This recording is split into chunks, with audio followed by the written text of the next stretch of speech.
It's great to see everyone, and it's just us three, which is a magic number. So look out, because we're going to be talking about things that are quite, marginally magical, perhaps. Because we're talking about reality, and everybody reality, well, it's different. So we'll just introduce ourselves. Angela. Hi, I'm Angela Day. I'm based in Scotland. I am a health kinesiologist and a coach, and I love helping people wherever they are right now to get to wherever they want to be. Jennifer. Hi, I'm Jennifer. I'm in Canada, and my work generally is a registered psychotherapist, certified Canadian counselor, but I also do work in the field of energy and energy healing. And my job is really to just journey with you as you come home to yourself, whatever that looks like for you. Brilliant. And I'm Leslie Marsh, and just recently I've been describing myself as a mindset methodologist, because that covers a whole multitude of sins, some of which are mine. So, when it comes down to perception of reality, in NLP there is a term, the map is not the territory, which is an interesting kind of conundrum when you don't know what people are talking about. But basically, Angela, you explain that one. But when I don't know what you're talking about, it happens quite often. Yeah, and that's kind of it. We've both done similar things, similar training. And sometimes because we've had different teachers, perhaps because our maps are different in the same territory, then I will come away with something. And Angela's like, not a Quite clue. quite regularly. Yeah, it makes life interesting though, doesn't it, Jennifer? It really does. And I love that idea that the map is not the territory because the map is only going to illustrate whatever the map maker perceives within the territory. But the territory itself is so much more expansive. Yeah. I think a lot of the time we were talking about earlier when people are in their little bubble, their own little map, that they know exactly where they've been, and that's where they keep going back to. And the only thing that they will go towards is anything that looks similar to that area, to that formation of whatever is going on. But for them, it's like in the old maps before they realized the world was round, when the known world was here, and then there was here there be dragons or monsters or things of the deep. You don't go here. And I think that's a lot of, the time we end up with a little bit of fear. When it comes to coming to therapists, that can be part of it because people, particularly for hypnotherapy, well, they kind of think that you're going to make them connect with their inner chicken. And yeah, because people get mixed up with the idea. There she goes. People get mixed up with the idea of a hypnotherapist and a stage hypnotist. Mhm. Mm.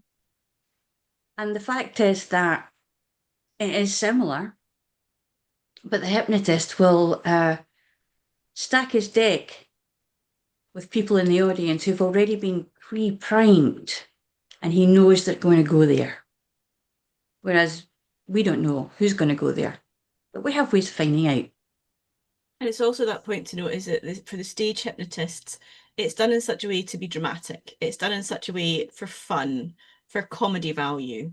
And that's not what hypnotherapy is about at all, because we're not here to make clients feel like chickens or feel like morons or do a party trick. It's about how do we help that client get to where they want to get to, change what they want to change, and be who they want to be. And without doing that stand up, sit down, bark, turn around, whatever. That's not what it's about. And I think there's a lot of people out there that don't quite get that separation, for want of a better word. And I think that's always an interesting challenge to repaint that map in Mm, the fact that it's not they're not even just two different views of the same territory. They're two completely different maps. yeah. Mm. And there's also the idea that they're letting go of control. Control is very important, Jennifer, isn't it? For a lot of Oh, people. Absolutely. Well, let's say perceived control was very Mm, important to a lot of yeah. people. Our perception, again, to the topic on hand, the perception of the control that we have, and if we perceive that we are losing that control, then people will have anxiety, they'll have fear, all kinds of things are going to come up the moment that that shift happens within us. And yet, I remember one of the first things I learned with hypnosis is that ultimately all hypnosis is self-hypnosis. We have to want to be able to allow ourselves to go into that state. And so that perception of control is a really interesting thing because we're surrendering in a lot of ways, and yet we have to choose to do that. So, constant viewer, think about that very, very carefully, because it really means that you wouldn't connect with your inner chicken if you really didn't want to go there.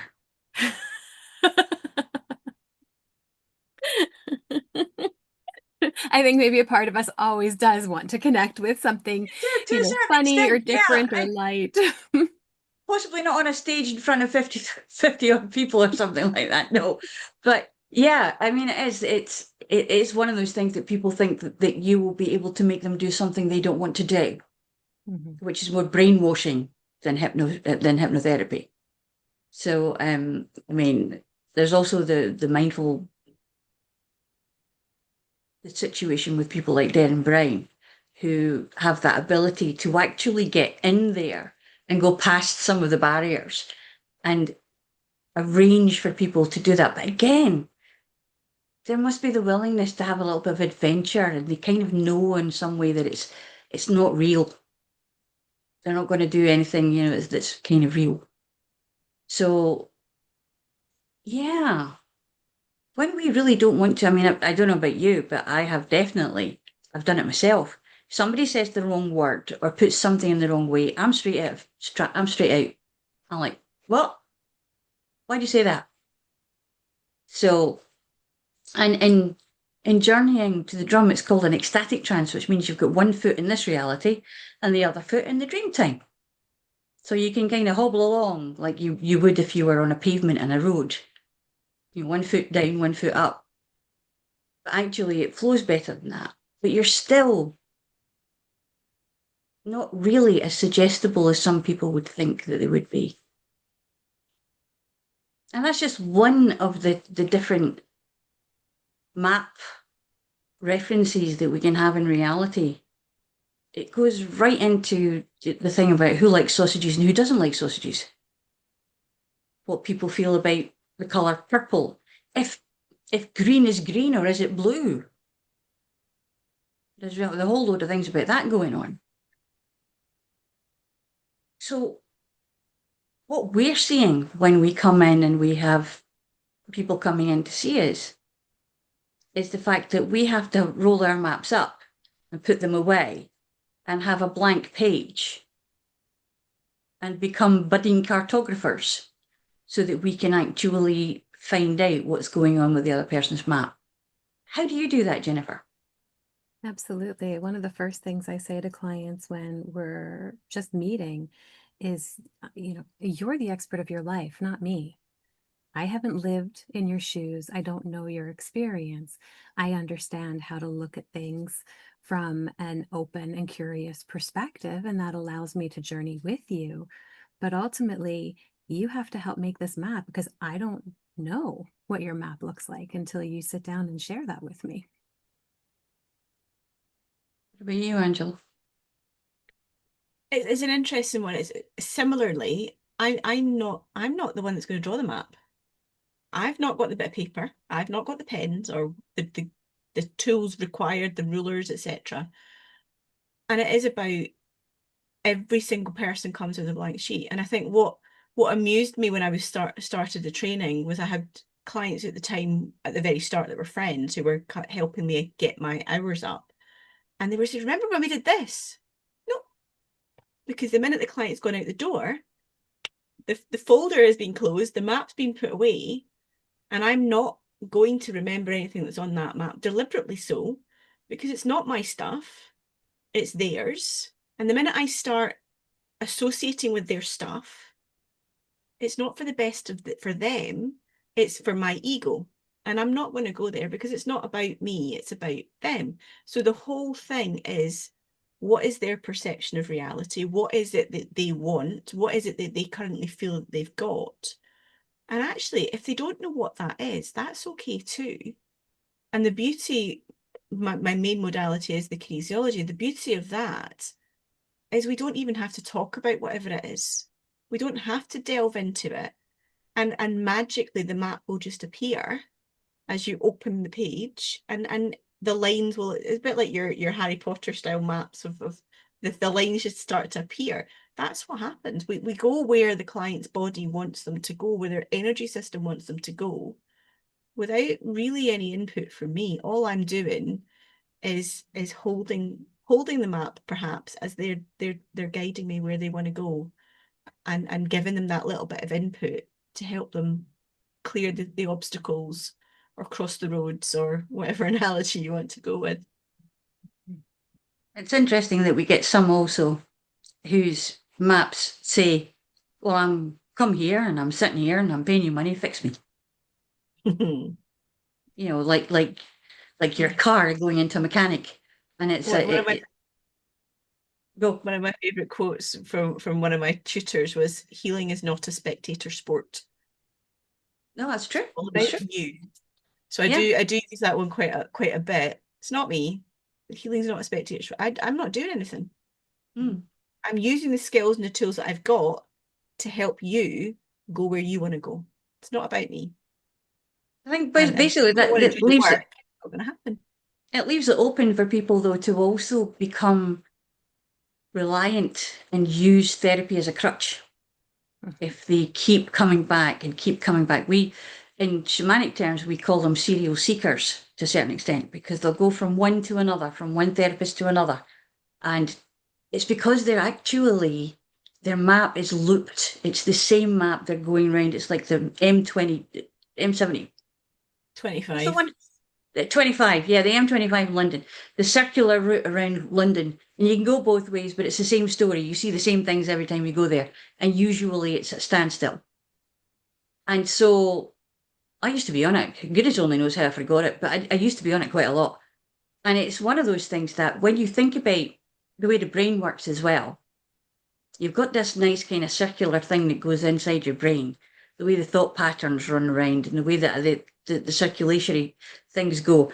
And actually, our road systems and our things and maps it's like a big body with a circulation.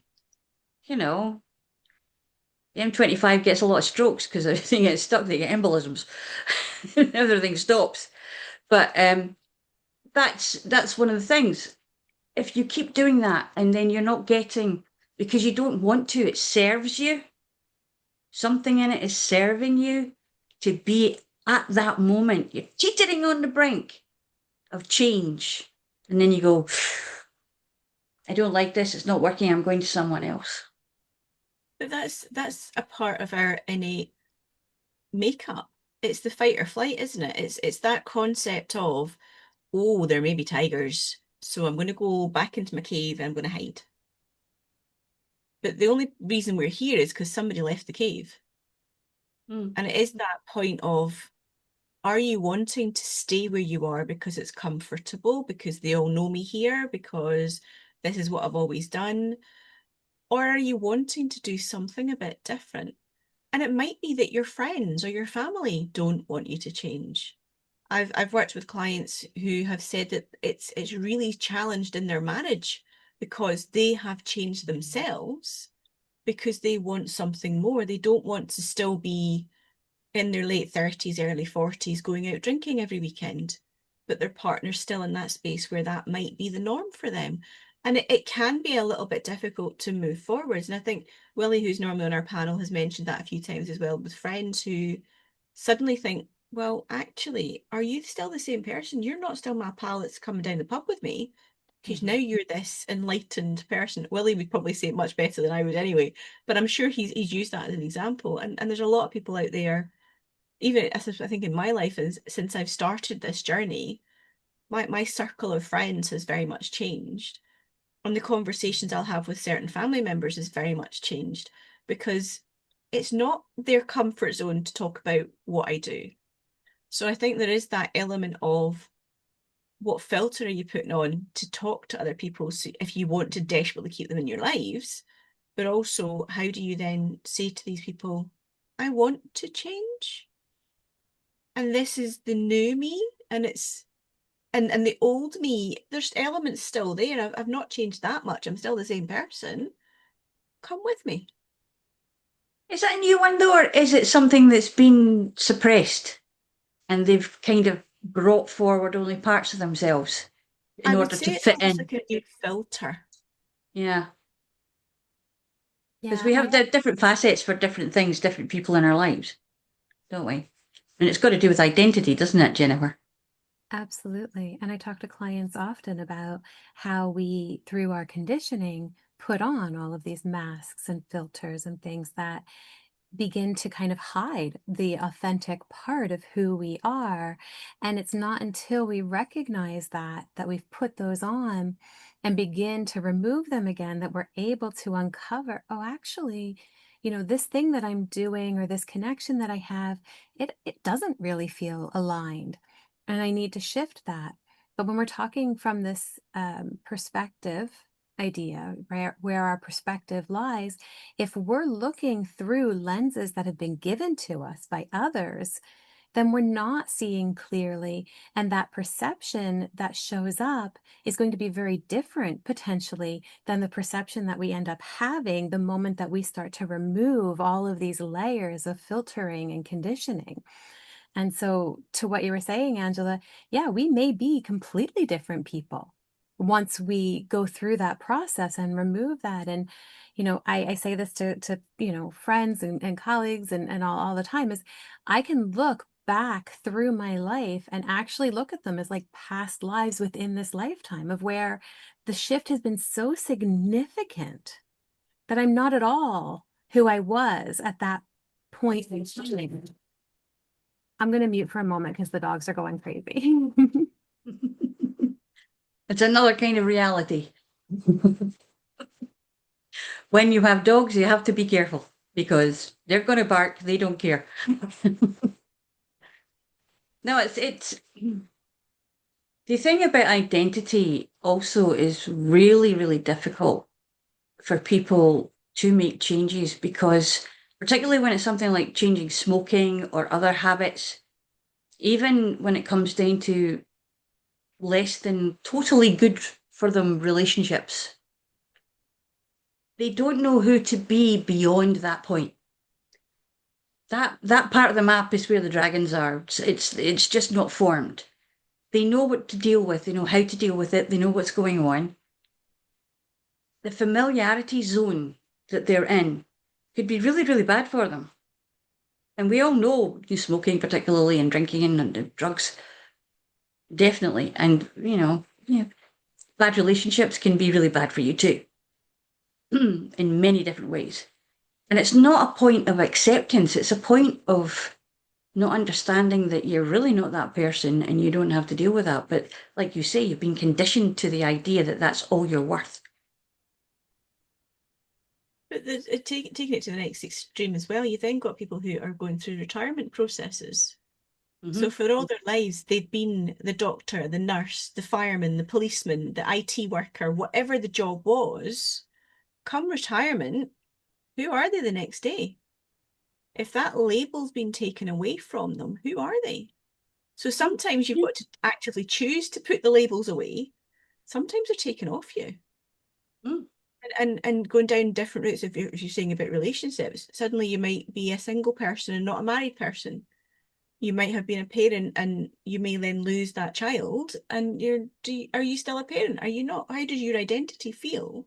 Yeah. There are so many different parts to your identity that are in your control, but there's a lot of parts that are not. Mm. And what happens when you lose that or something changes when you've not chosen for that to be the case? And that can be a part of the domestication situation. The actually looking for new ways, new ideas, new roads to travel. If you see them, then you're quite, oh, that might be really scary, but I feel I have to go there because where I am now is nothing. or it's too scary to stay where I am. And it's encouraging the idea that, and I am being known to say, we are the top of the food chain for a reason. We are the most adaptable animal on earth. We can live in anything. If we really want to, we will find a way.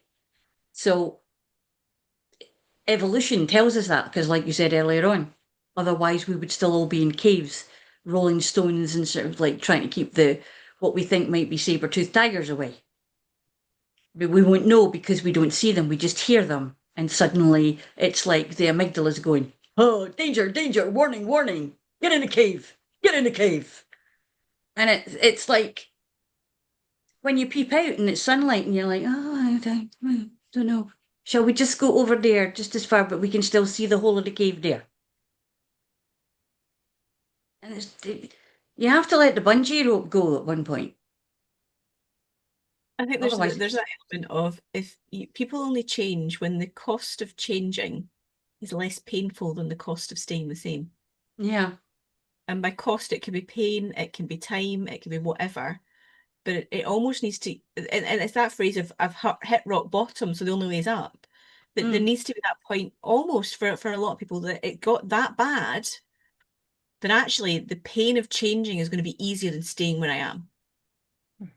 Sometimes that comes down to the idea of being a failure. Oh, if particularly with relationships, if I'm going to stop this now, then I've failed. And my parents, my people, my friends are all going to look at me and think, well, that didn't last, did it? We knew it wasn't going to, but we didn't say What will anything in the first place. society say about me being single again? Why Yeah. is it always me?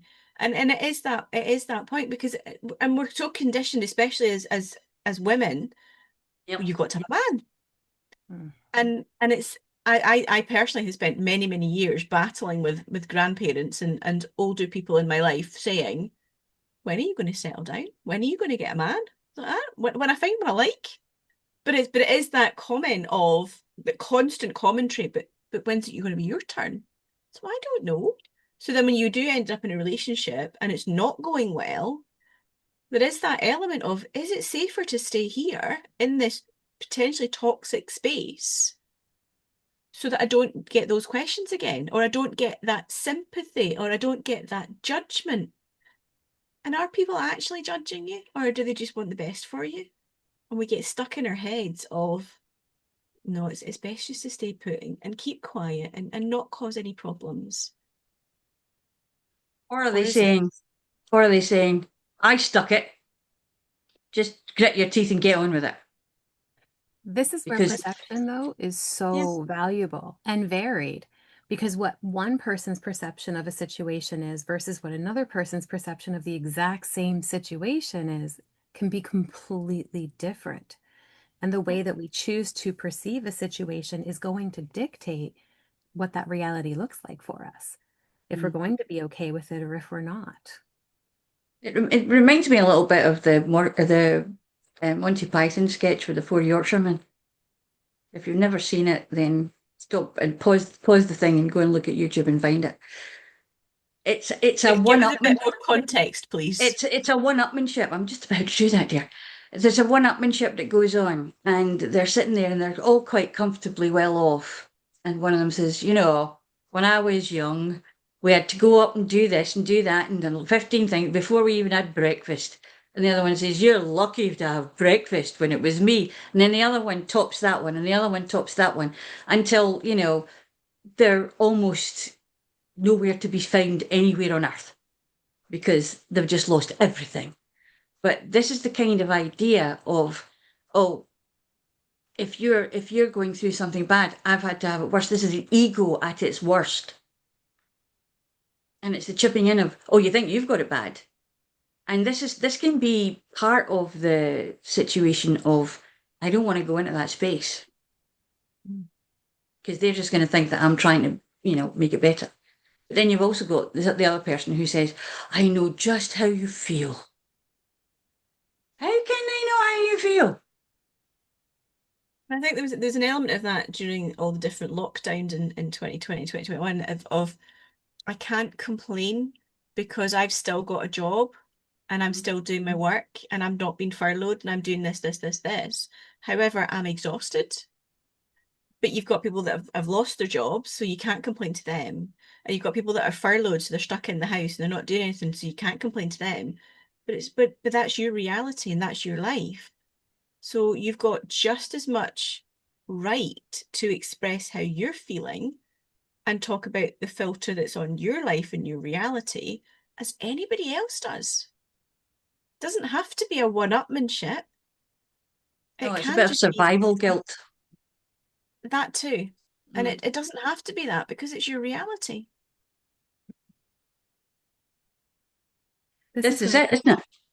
I was just going to say, Jennifer, this is it, isn't it? yeah, I say to clients so often, it's all just experience. It's not good, it's not bad, it's just an experience. And is this experience what you want to continue, or do you want to change the experience? But it's not, no matter what we're going through, whether it's hard or joyful, it's still an experience. It's the perception that we hold about it and the perception that others hold about it that starts to dictate how we're feeling around it. But in and of itself, it's just an experience. It's also the wounds that are passed on with all those, well, I did that and I don't tell you what happened. Oh my goodness, it was the worst. And I think I often put down to the fact that I don't have children because my auntie went through all 7 of her births graphically with me when I was 12. I have never been to the toilet so much in my life in the space of 2 hours. It was However, let's say excruciating. you also don't like children, so that could also be part of it. Well, that could also be why I don't like them so much. Let's face it. They're very, very unpredictable. Just like pets, No, no, just no, like pets are not people, unpredictable. Pets are not unpredictable at all. just like grown-ups. They're also unpredictable. But again, isn't this such a perfect example of perception and how our Mm. perception determines how we feel about something, Yeah. right? I'm sure we each have a very different perception of children and pets and all of that. And our realities are very different because of those perceptions. Mm. I never could figure out how you went from going on a date to picking out samples in B&Q. Relationships. Could never figure out how you went from the first date to suddenly going around B&Q with them and picking out paint samples for the house. Nesting, perhaps, it might be called. So I wouldn't know because I've never done that. Well, I didn't know. I'm entirely still unsure as to how it happened to me. I don't think we ever even went on a date, per se. It's all coming out tonight. Right, see, this is it. I didn't have a map for this territory. I've never had that kind of situation happen to me before. I was Yeah, too but busy playing with animals. even when we have a map, like the maps can be pretty deceptive sometimes. I think that's Yeah. also part of that conditioning piece is that we can be so conditioned to have beliefs or biases or things like that that don't actually align with the map that ends up being where we're going. And so we're trying to use those to map our path. And then when the path doesn't align to this perceived map that we have, we get all turned upside down and we don't know what's happening and we're upset because the expectations aren't being met because we have this perception that a map is supposed to be this is how it is, and yet that's not reality. No, Yeah, the we map's how it don't go in was. a guidebook, do we? But No. is it also just they've got the map upside down? They're not pointing north. And it might just be a case of, are you reading it right? Or again, what filter are you reading it with? Mm. Well, and I think that's that filter piece too, right? Or is When it you're your saying siblings map or your parents' map? exactly that Or is filter. it like the Jumanji map where only one person, one character in the film can actually read what it is? I mean, and is that character you? I don't know. I don't think I've seen it, but that's fine. Okay. But just to what you were saying earlier, Angela, around, this perception of, well, when are you going to settle down? When are you going to do this? When are you going to do that? Well, that's somebody else's map being put on you. Yep. That's not yours at all. And yet, how often do we adopt other people's maps? Yeah. Yeah, because we get pulled by the scruff of the neck. You will do this because that's how it's always been done.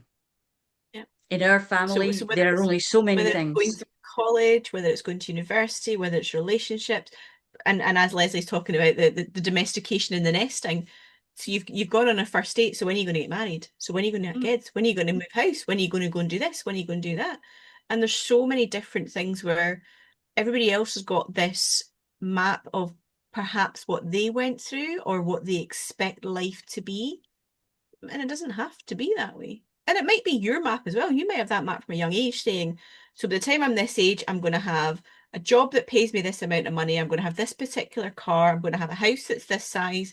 I'm going to have a partner who does this job. And I'm going to have this number of kids, this number of pets. And maybe none of that will come true. Maybe part of it will.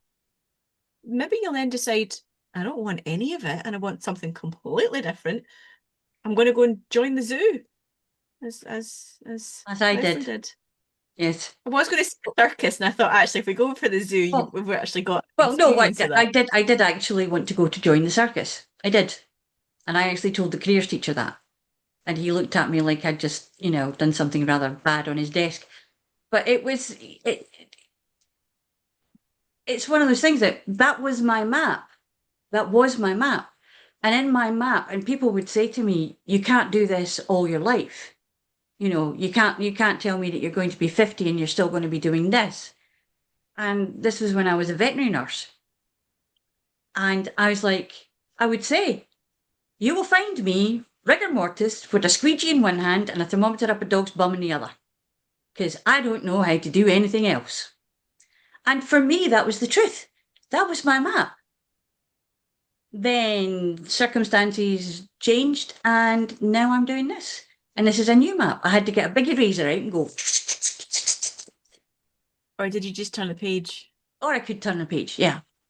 I unfolded another part of the map, and there was a little bridge over it. Went, no, you do people now.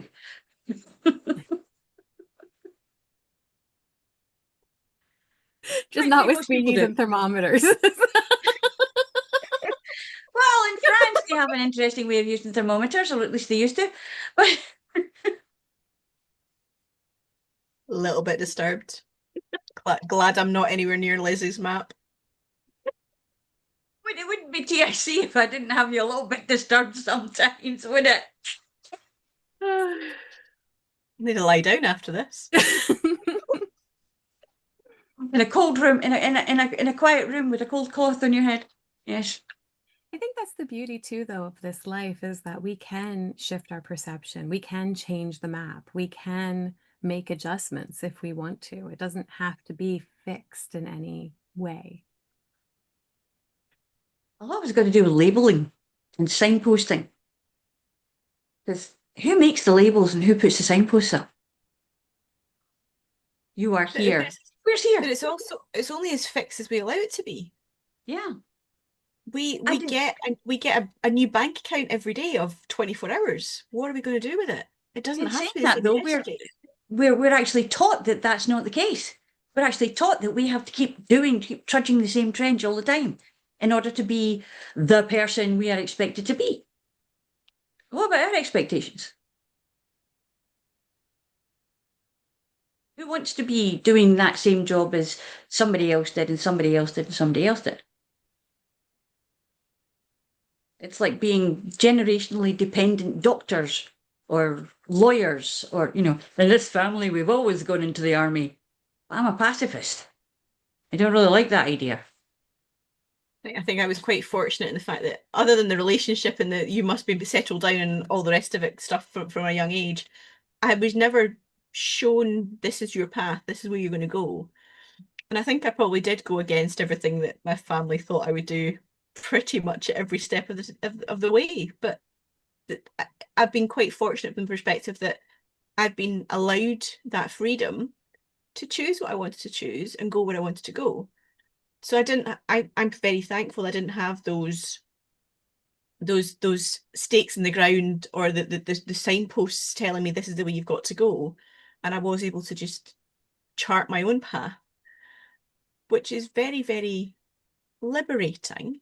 And it's what I would hope for more people to be experiencing, and not being stuck with the old thought processes of, well, this is the family you were brought into, this is your station in life, this is your lot, don't go looking above your station, don't go getting big ideas, and actually that's not helpful. Have as big an idea as you want. It's then your choice what you do with it. Mhm.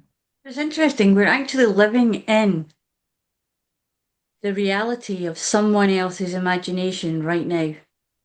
In the 21st century, we are living in a space where someone imagined a computer, someone imagined a mobile phone, someone imagined the way that wires and Wi-Fi can work, and then made it happen, brought it into reality. So we're living in and using other people's ideas of reality and making them our own as much as we can. Sometimes we're just scrolling for interesting cats or things. Yeah, not in my case, not cats. No, But I I think know. there is that element of, yes, someone designed a computer, but I don't think the person who designed the computer ever had any imagination as to how we would now be using technology. Well, but that wasn't really my point. The point was that it came What I'm saying from, is it keeps evolving, yeah, just yeah. like we keep evolving, and we can utilize whatever we've got the way we want to utilize it. And it might be scrolling for cats, that again will not be me, but it could be scrolling for informative stuff. It could be scrolling for historical stuff. It could be scrolling for whatever it is that floats your boat, that isn't maybe part of some algorithm that's got you hooked in somewhere. Mm, But it's actually something you've chosen to do. yeah. But it's interesting that there's a kind of analogy of an algorithm in the universal mind and how it works. And that when we start to make preferences in life, that's kind of what we get shooting into our ideas. Oh, go over there. Look at that sign over there. That says something about this, and you like that. And if you like that, then you'll like this too, which is basically what Google is based on. All the search engines are kind of based on the idea that that's how the unconscious or universal mind works. So let's go there. And it's been an absolute landmine for them. It's been a total, chest of gold everywhere. If only I'd done a better job of the search engine I wrote back at university, I could be rich. Oh, Type in come on, Google. actually, what happened? What happened to the map of your world in that situation? Did you fall off the edge?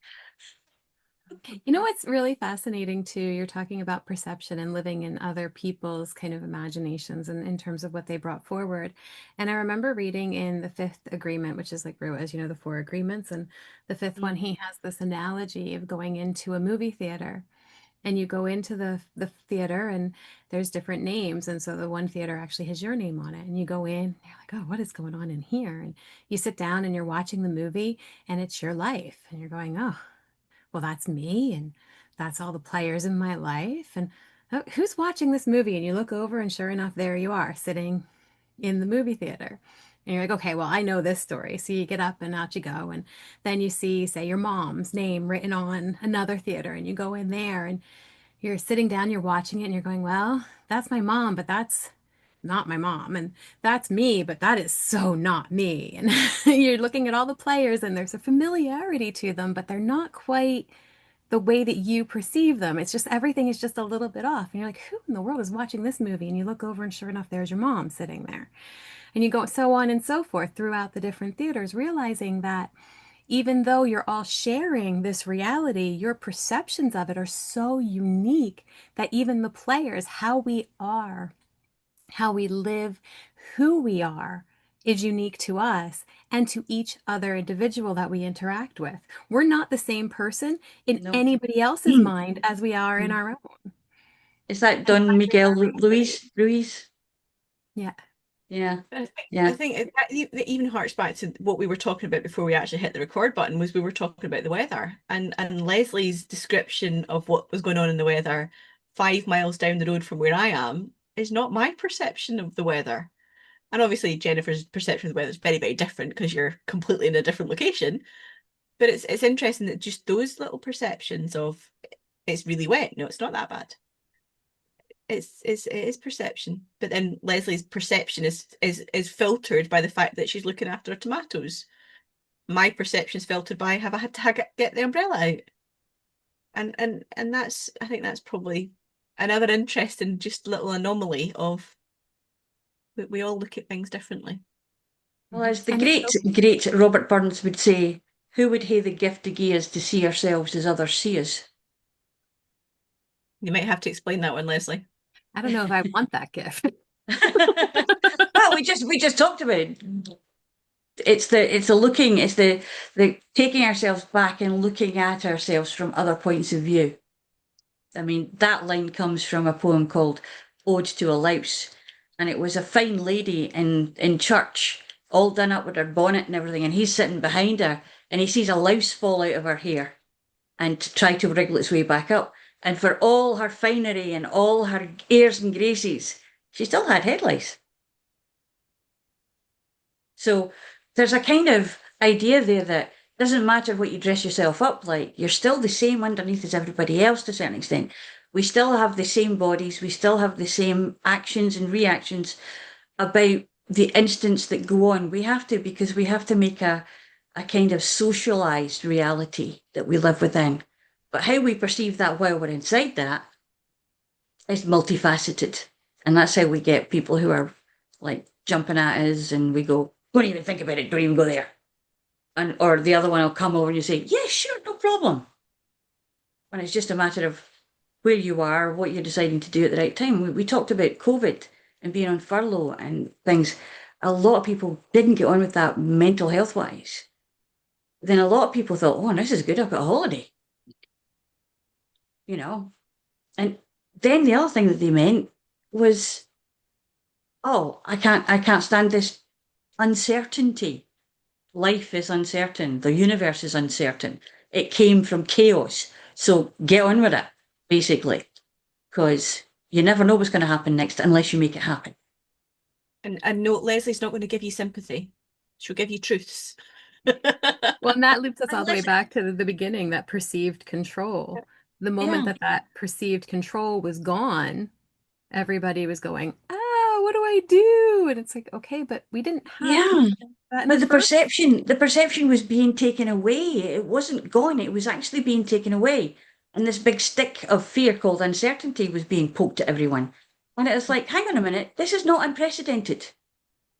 This has happened before. It will probably happen again. Meanwhile, I just enjoyed being completely antisocial, hiding in my shed, talking to people on Zoom, and doing things like this. And I was like, this is great.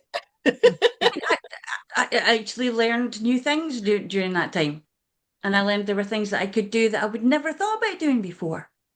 So That's the turning joy of around, it. yeah. Difference of perception where some people absolutely loved it and some people couldn't stand it and couldn't wait for things to be the other way and everything in between because everybody had their own unique perception.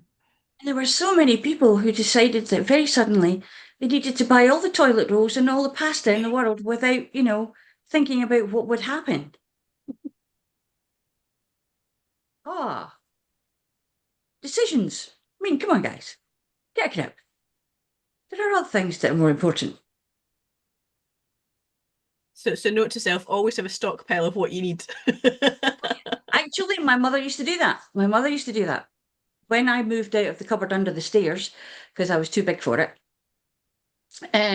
my mother used to keep, yes, I was a Harry Potterish type person. They kept me in there with my blackboard and my chalk and my easel, and I used to sit and read my tell me whys in there, out of the way. Seen and not heard, or unseen and unheard. Whatever was their reality. Didn't do me any harm. I read a lot. It was great fun. But it's one of those things that she used to go out and she would buy, and I find myself doing it sometimes. She would buy, instead of one of something, she'd buy 4 or 5 of them because they were on offer. And there might be a shortage at one point. But then she grew up in the war. So the shortages were her reality at one point. That was her reality. So she was stockpiling because she knew that there was a good chance that something could go wrong and she might have to do that again. For me, it's a case of, well, when it's cheap, buy more. So anyway, this is a reality. It's not your reality. It's probably not the person sitting next to your reality or any of your families. So the next time you're thinking about saying, I know exactly how you feel, please don't, because you never can. See you next time.